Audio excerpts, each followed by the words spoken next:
Hi, my name is Malena Reyes, and my work here, I worked on some sand dollars. I wanted to measure the metabolic rate of sand dollars here in Bud Inlet, more specifically at Burfoot Park, kind of towards the Boston Harbor area.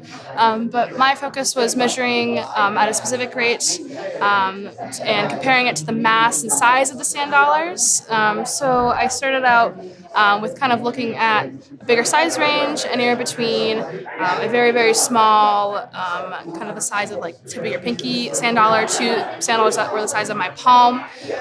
But basically, what we did was we wanted to measure metabolic rate by using oxygen concentration in the water that they were using up. So what we did was that we collected a series of sand dollars in sizes and chose specific ones to use for sand dollars at 10 degrees Celsius to test and 20 degrees Celsius to test because they are constantly exposed to different temperatures in the wild.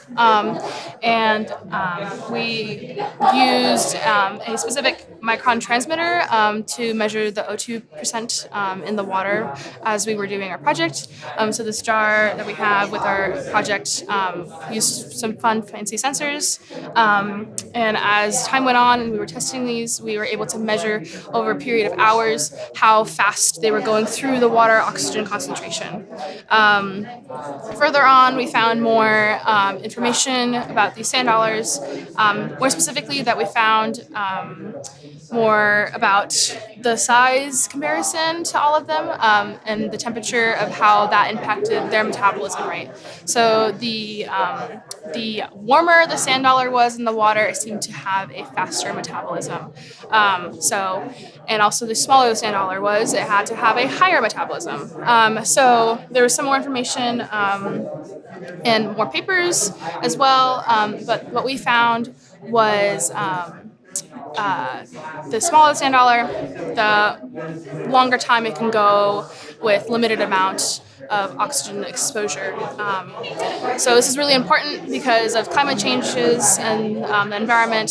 Sand dollars are constantly exposed to super hot and exposure of oxygen when they're at low tide versus when they are in their sand dollar beds. They are commonly in a series of kind of like playing cards stacked wise when they're kind of really closed off to sun and oxygen and have that more extremes of both ends.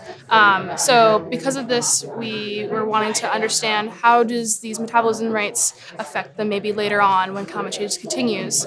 But basically, we kind of concluded that we needed more information and a bigger sample size of these sand dollars. Overall, in Puget Sound, there is an estimated of 46 million sand dollars. So there is likely an impact these sand dollars have on Puget Sound, and there are some indications that there could be a positive impact where they can actually filter out some of the bad bacteria and some of these waters here where they're exposed to a lot of, and they can kind of counteract that a little bit here and there.